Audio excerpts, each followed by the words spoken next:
Alam mo ba ang buong kwento tungkol sa Green Revolution at masagana 79 noong panahon ni Marcos? Kung hindi pa, panoorin mo ang video na to. Noong 1977, naging self-sufficient ang Pilipinas sa bigas. Pero may presyo.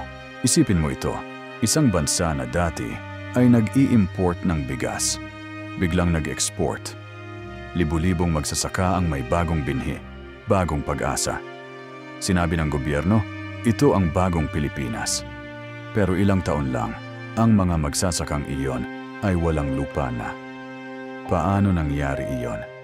Iyan ang kwento ng Green Revolution at masagana 79. Noong 1960, nagtatag ang UN at Ford at Rockefeller Foundations ng IRI, International Rice Research Institute, dito sa Los Baños, Laguna.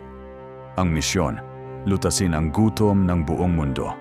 Noong 1966, lumabas ang kanilang pinakamahalagang likha, ang IR-8. Tinawag itong Miracle Rice. Sa isang season, kayang mag-ani ng 3 beses kaysa sa tradisyonal na palay. Ang mga bansang nagugutom, India, Indonesia, Bangladesh, nagsimulang gumamit nito. At ang Pilipinas, tahanan ng IRR-IWO, ay isa sa mga unang nakinabang. Ang IR-8 ay hindi tulad ng tradisyonal na palay. Kailangan nito ng maraming pataba, chemical fertilizers. Kailangan nito ng pesticide. Kailangan nito ng controlled irrigation. Para sa mayamang magsasaka na may lupa at pera, maganda ito. Para sa mahirap na magsasaka, kailangan niyang umutang. At noong unang mga taon pa lang, nagsimula ng mapansin ng mga siyentipiko. Ang lupa ay nangahina.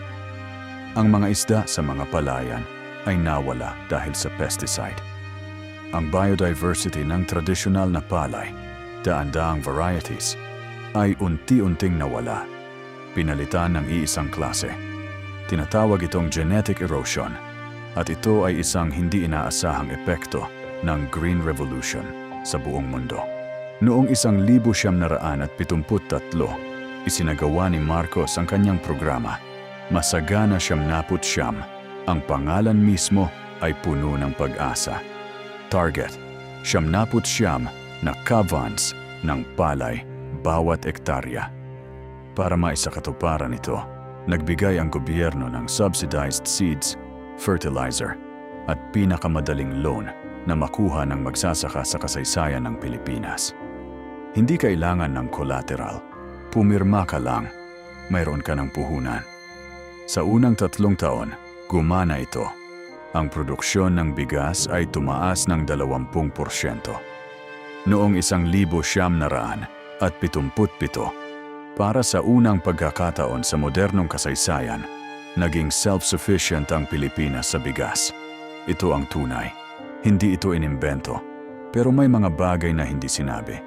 Una, ang mga loan na ibinigay sa mga magsasaka ay may interest.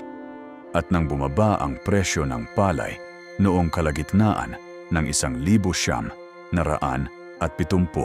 dahil sa oversupply, hindi na kayang bayaran ng maraming magsasaka ang kanilang utang. Ang resulta, libu-libong magsasaka ang nawalan ng kanilang lupa.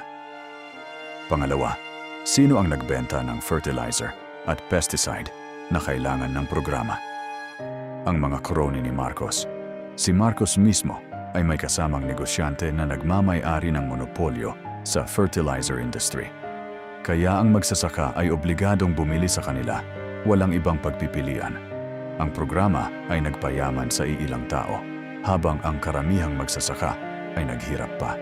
Ano nga ba ang tunay na aral? Hindi tayo magiging tapat kung sasabihin nating walang nagawa ang Green Revolution at masagana 79. Milyon-milyong Pilipino ang kumain ng mas maraming pagkain dahil dito. Ang food security ay isang tunay na tagumpay. Pero ang tanong na dapat nating itanong, sino ang talagang nakinabang? Kung ang isang programa ay nagtagumpay sa papel, sa mga numero, Pero ang mga magsasakang nagtatrabaho ay naging mas mahirap. Pagkatapos, tagumpay ba talaga iyon? Ang kasaysayan ng masagana 79 ay isang babala pa rin hanggang ngayon na ang anumang agricultural program na hindi nagpoprotekta sa magsasaka ay hindi tunay na tagumpay ng bansa. Ang IRRI ay nandito pa rin sa Los Baños, patuloy na nagtatrabaho para sa pagkain ng buong mundo.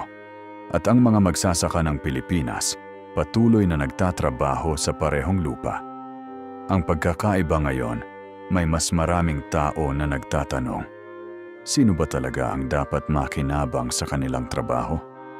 Kung may natutunan ka ng bago ngayon, mag-follow, like, and share dahil ito ang kasaysayan ng ating mga magulang